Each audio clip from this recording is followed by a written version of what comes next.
Well, hello everybody, and welcome to another episode of Hits and Giggles, the show where three Gen X music nerds reminisce about the old-time rock and roll of our youth or go down trying in a blaze of glory. This episode is part 2 of our countdown of the best movie soundtracks of all time as voted by you. And so tumbling out of bed and stumble in the kitchen, we have Daryl. He's like the wind through my tree. Munson. Peter, the wind beneath everybody's wings, Lupella's. Totally. And I'm Jules. Take my breath away, stand downwind of me, or leave me breathless, Sutherland.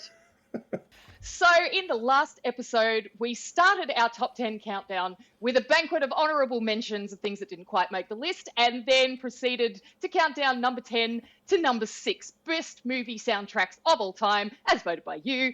And very quickly to recap, number 10 was the single soundtrack, number 9 was Cabaret, number 8 was Reservoir Dogs, number 7, Dazed and Confused, and number 6, the soundtrack to Amelie. Which brings us to... Number 5, Rocky Horror Picture Show soundtrack.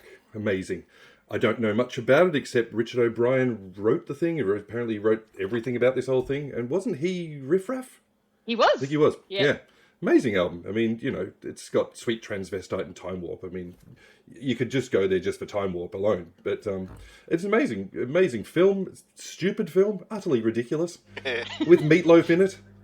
Yes! And aren't there a few so I've never seen it. I'm one of these troglodytes that have never seen it. Isn't there a few rock people in it? Oh. Like isn't there a few cameos, or am I not? Maybe I'm just imagining Meatloaf as representing them all. Well, he does that.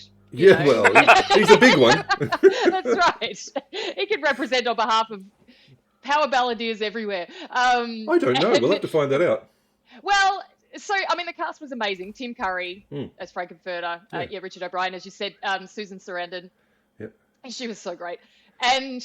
But, I mean, as you say, you know, it's kooky and weird and out there and everything. It was also pretty bloody revolutionary for its time. Yeah. Like 1975, and, you know, there's all the themes of cross-dressing and homosexuality, bisexuality. The whole thing was just very overtly sexual anyway.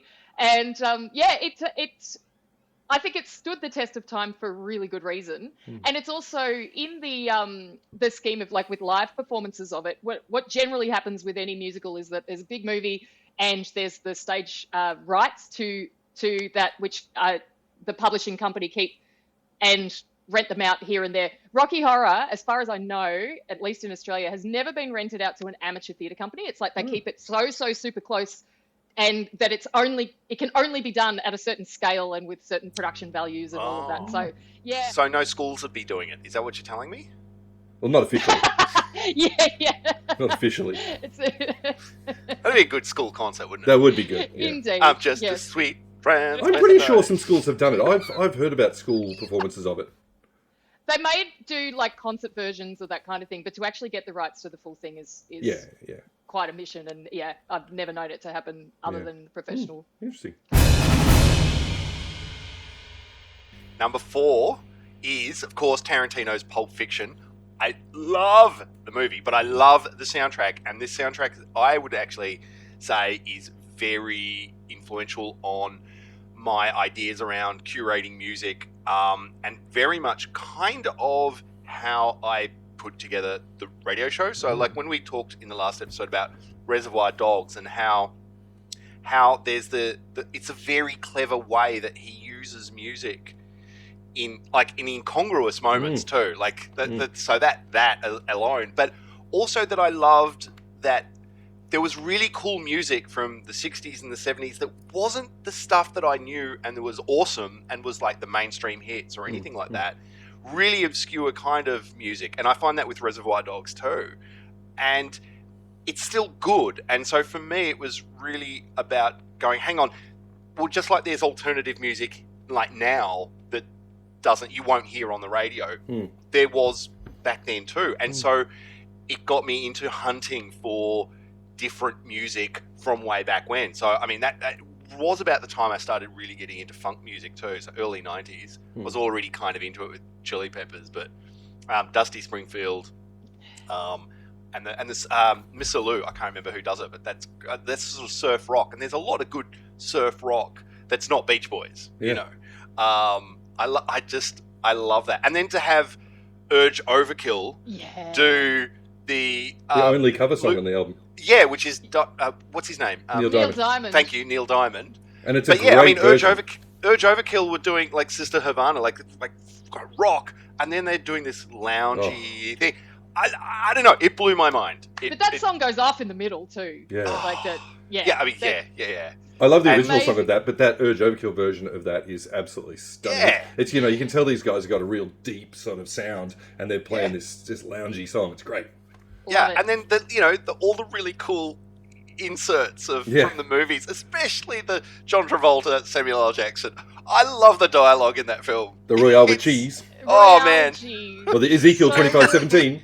Yeah. I don't eat bacon. Like all the pig's a filthy animal. Like this whole thing. But yeah, Tarantino, like, love it. I actually watched Kill Bill Volume 2 the other day. Oh. Or started it anyway. And Pulp Fiction is my favourite all-time film. When that came out, it blew away Star Wars for me. Yeah, right. Oh, wow. That is high praise. Yeah, it's pretty big. And that soundtrack, Jungle Boogie as well. Jungle Boogie. Yeah, so Get good. on. And the Flowers on the Wall song as well. And painted pictures on the wall. Oh yeah. It's so good. That was the Captain Kangaroo thing, wasn't it? Yep, that's the one. Which we never really got in Australia, but it was obviously big over there. Yeah, it was Yep. Okay, coming in at number 3, much to my delight, this is the Almost Famous soundtrack to one of my all-time favourite movies. It is such a classic, and this was voted for by Maria, Paul, Pete, Aaron, and a whole bunch of other people, so thank you so much for putting this so high up in the list. It's such a great soundtrack. So if you haven't seen it, I'm setting you homework because it's epic, and I need everyone to see it. It's about a band and stuff. It's about a touring band and this young man who gets a gig writing for Rolling Stone about the band, and he goes on tour with them, and it's actually a semi-autobiographical movie because Cameron Crowe, who wrote and directed the film, he actually toured as a kid with Led Zeppelin and the Eagles and Lynyrd Skynyrd and all of these people as a reporter. Yeah. Yes, Oh. and he says he actually, in a similar way, spoilers, sorry, but he lost his virginity on these tours, and he was completely obsessed with the band and all of this. It's just awesome, and so it's such a charming movie, and featuring it's Billy Crudup, who's one of my favourite actors ever, Kate Hudson, and Philip Seymour Hoffman is in it. And anyway, it's such a great film, and the soundtrack just every track. So it's got America by Simon and Garfunkel, That's the Way by Led Zeppelin, The Wind by Cat Stevens, Something in the Air, Thunderclap Newman, and in the best scene from a movie for my money of all time, Tiny Dancer by Elton John. And so I kind of want to describe the scene. I also don't want to spoil it, but let's just say... But it is Really? the best scene. It's Come totally on. the best scene in the Come film. on, describe it. It is okay. So and everything goes to shit. They're on tour. Everybody's fighting with everybody. Everybody wants to leave the band. It's just the whole thing has just become a shit show. And then they get on the tour bus to go to the next town and whatever. And they're all sitting there in this stony, horrible silence. And then Tiny Dancer starts playing on the radio speakers of the bus. And then one of them starts singing, and then the next one starts singing, and the next thing you know, the whole bus is just belting out, "Hold me closer, Tiny Dancer." It's so good. It's just absolutely beautiful. It's So interesting they knew who Tony Dancer was back then, though. Yeah. So they Sorry. messed it up, really. They did. They messed it up. Now, the soundtrack is being re-released this year Oh, really? It as a has been. 5 CD box CD. set. What? Yes, 5 CDs or 2 LPs. They're stretching it a little bit then, aren't they? No, because there was so much music in the film right. that So much. didn't make it onto like the CD. Oh. But I'm hoping, therefore, it's also going to have all the Stillwater songs. It does, The band it was does. called Stillwater. Which, do you know who wrote that music? Nancy Wilson? Yeah, from Yes. Heart. And I Oh. think Yes. Paul Westerberg Oh. also had a role to play in writing some of the Stillwater songs. Whoa. Who wrote some of the tracks for the Singles soundtrack. Whoa. So there's the connection, which I mentioned last episode. I've heard of between Paul Westerberg. Singles. Yeah, I don't know who he is, but he's worked on Singles and he worked on Almost Famous, and they're both Cameron Crowe films. Maybe he's a mate. I don't know. Yeah, maybe. I'm looking at the track listing here, and it's Thunderclap Newman did Something in the Air. I remember the song. But the person who wrote it was Speedy Keen.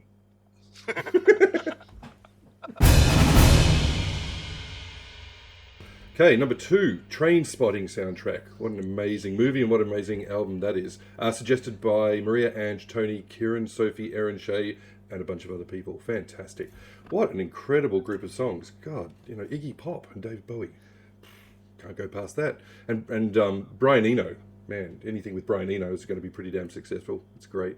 Deborah Harry, Atomic, Sting. God, there's everything. Primal on there. Scream, Oh, Blur, wow. New Water, Oh, wow. Elastica.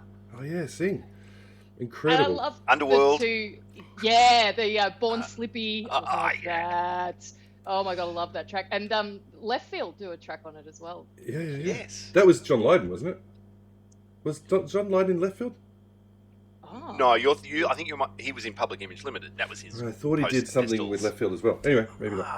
I'll check.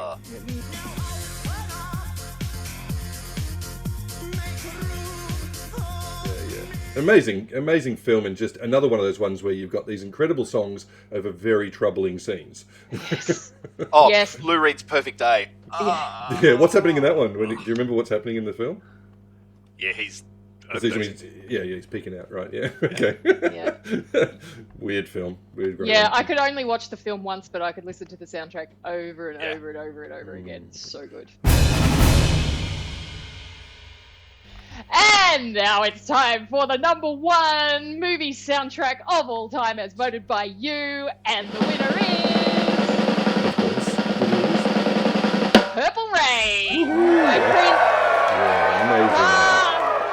And voted by Baron, Adrian, Roger, Palermo, Andrea, Marcus, Sean, and heaps of other people. It's obviously Pretty much clearly everybody the most popular except Peter Lupellis. Voted for Purple Rain. I even tried a campaign to get all the Prince haters to vote for everything else. You can't beat Prince. You can't beat him. And it has been a long time since I've seen the movie. I'm assuming you've never seen it, Pete? I've never seen Right. it. No. Well, don't You're not gonna until love you've it. tried it, You're gonna darling. love it. Yeah. We're going to tie you down and make you watch it. Every last bit. It's got Clockwork Orange That would be style. so funny to do. But yeah, it's got amazing songs on it. I mean, Every it song. almost reads like a best of Yeah. Prince, album. It's When the Doves Cry and Purple Rain, obviously, and I Would Die for You, The Beautiful Ones. It's Darling really Nikki, quite something. Oh, man. Yeah. It's so I don't know, sexy and purple. It was so amazing. Yeah, it was glorious. And, I reckon I was very young when it came out. I reckon I saw it probably when I was about, 18 or 19, and I'm just a few weeks older than that now. So what I remember of it was that as far as movies go, it kind of had some questionable elements of plot and execution, but they were held together by Prince's incredible charisma and talent just oozing all over the place. And his So, amazing yeah. cod pieces. Oh, yes. Oh, God. Probably You are not maybe selling only, it to me. only by Bowie in Labyrinth. Yeah. Oh, yes. man. So Prince's Purple Rain, top of the charts. Apparently, it is the best movie soundtrack of all time, and why not? Undisputed.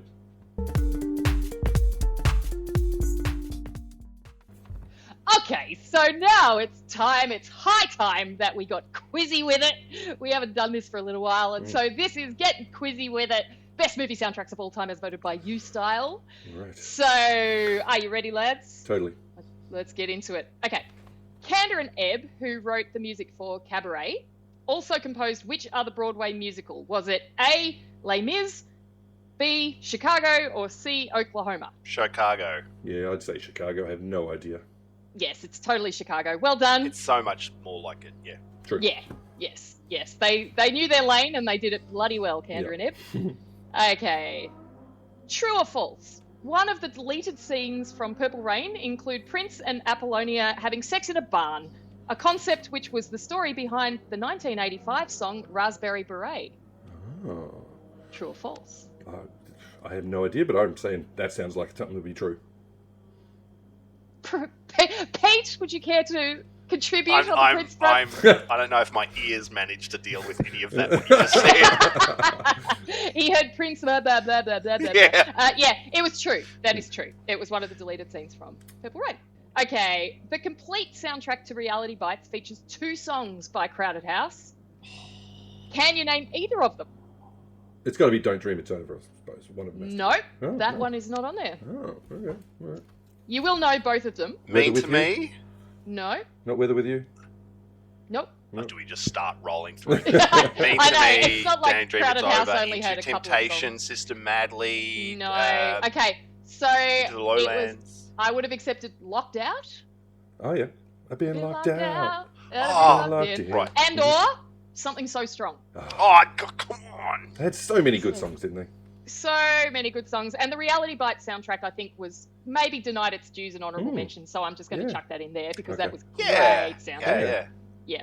Which Tarantino film did Quentin Tarantino describe as having a 1950s feel while using 1970s music? Pulp Fiction. No. No, 70s. Reservoir I suppose Dogs. it was Reservoir Dogs, wasn't it? It was Reservoir Dogs, yes. Yeah. Okay. Which of the following songs was not written by Kenny Loggins? Footloose, Danger Zone, The Heat Is On, or I'm Alright from Caddyshack? Heat is on. The Heat is on. It was The Heat Is On, that's Glenn right. Fry. That was Glenn Fry. Yeah! Of course. Well done, yes. It would be remiss of us to do an entire 2 episodes on movie soundtracks and not mention Kenny Loggins. Kenny Loggins, yes. Dude was the king of the movie soundtrack. And has anybody at home ever used the word Kenny as your login? I see what you did there. If you have, you better change it now because everyone's going to be hacking. I'm going to be using that from now on. It's Sing the Next Line time. Oh, God.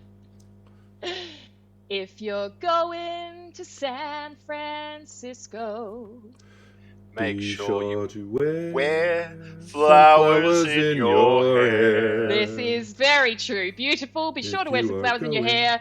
That was San Francisco, in parentheses, be sure to wear some flowers in your hair. 1967, performed by Scott McKenzie, and it features on the Forrest Gump soundtrack. I'm just a sweet transvestite. Sweet transvestite. From transsexual Transylvania. Uh-huh. Yes. Is that right? Very Good good. one. That's perfect. Perfect. That's all we need. All we need. Hope Transylvania is okay with that title. Yes, indeed. It's Well, a lot of they've had a little while disappointed to get used to it. These are all transsexuals. I just think they're going to be walking down the main street of whatever that Everyone's town is. walking in corsets. And high heels and fishnets. I'd like to see that. Oh, we should just do that. We should make a short film about just visiting Transylvania, and they're all. We're trying to find Frankenfurter's castle. Do you know where Frankenfurter's castle is? There's all these I'm sorry, people, no, I understand. And they're all in fishnets. Love it. Aruba, Jamaica, ooh, I wanna take you To to Bermuda, Bahama, come on, pretty Summer mama. Mama. Key Largo, Montego, Montego, baby, why don't we go? We'll get there faster, and we'll take it slow. That's where we wanna go. Way down Way at down in Kokomo. Kokomo. Okay, big fat bonus points if you can get the next line. The word he goes. Oh. He says, he says a bunch Does of it say islands, something about doesn't wanting to lick your pants? he? No. No? He says something about there's a bunch of Okay. islands. Okay, I'll tell you what it is. It is I want to lick your pants. Martinique, that Montserrat Mystique, Restaurant Mystique. and literally a couple of hours ago, first time I've ever known those words, all this time I've been singing, I want to make a mountain of rotten steak. You better lose yourself in the music the moment you own it. You better never let it go. Oh! That's it. You only get one shot. Do not miss your chance to blow, because opportunity comes once in a lifetime. Yo. What is going on right now? Freaking hate Eminem. I hate Eminem. Yeah, I don't. Oh no! I love Eminem. And that was people 8 Mile. must be playing along at home. Yes, that was Eminem. Oh, Lose Yourself right. from 8 Mile. Mm-hmm. Yeah, I think Which- I like Eminem more than I dislike. No, I dislike. Forget it. Well, I was going to Cut say 8 Mile was kind of the Purple Rain of its day. Yeah, Very yeah. similar. Yeah, well, that's what I was kind going of with plot it. structure of the aspiring musician and all of the pitfalls of that ambition and all of I that. hated So, him, but yeah. the movie was pretty good. Yeah, it was. Yeah. I thought it was good. It was a teenage wedding and the old folks wished them well. Dun-dun-dun-dun. You could see that Pierre did truly love the mademoiselle.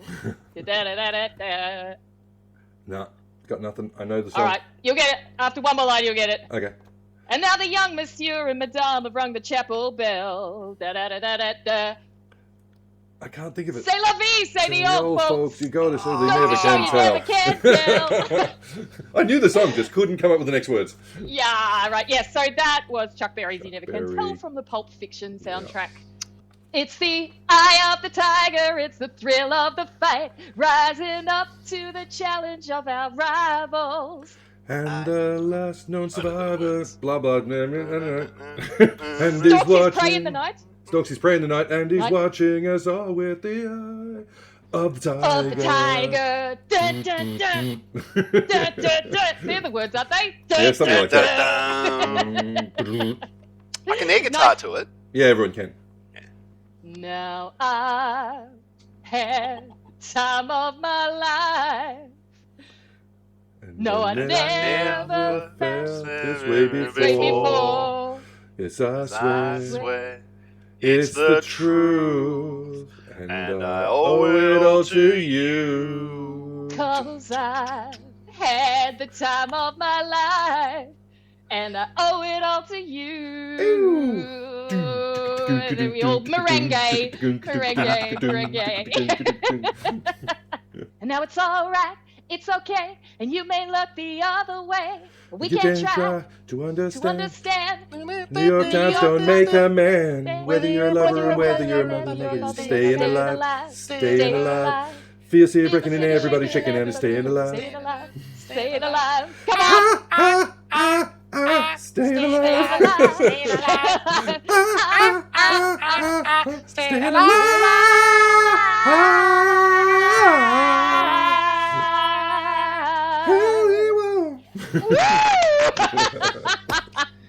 Great All bass right. line. Yeah. And so that brings us to the end of the show. It must have been love, but it's over now. We've had the time of our lives, and we owe it all to you. Ooh, ooh. Yeah. So sincerely, thank you so much for your contributions. This has just been so much fun. Please tell us your thoughts and feelings in the comments below. And if you don't want to write them in these comments, go over to the Facebook page, Hits and Giggles, or the Facebook group, Hits and Gigglers, and also tell us what you think and which movie soundtrack you think was sorely missing and why Prince's one should be scrapped away and never heard from again. Or you could go onto the Instagram page and do the same thing. And we will have a Spotify playlist This would be great. for all of them. Indeed. All of them. We'll do them in one playlist. All the movie soundtracks in one. Amazing. Yeah, talk about lots of fun for parties for the rest of time. So that's right, this has been the definitive Hits and Giggles countdown of the top 10 best movie soundtracks of all time. Thank you very much, Daryl. My heart will go on, Munson. Peter, this is what it sounds like when doves cry with Palace. And I'm Jules, stuck in the middle with you, Sutherland. And we'll always be together in electric dreams. We'll see you next time on Hits and Giggles. Hasta la vista, baby.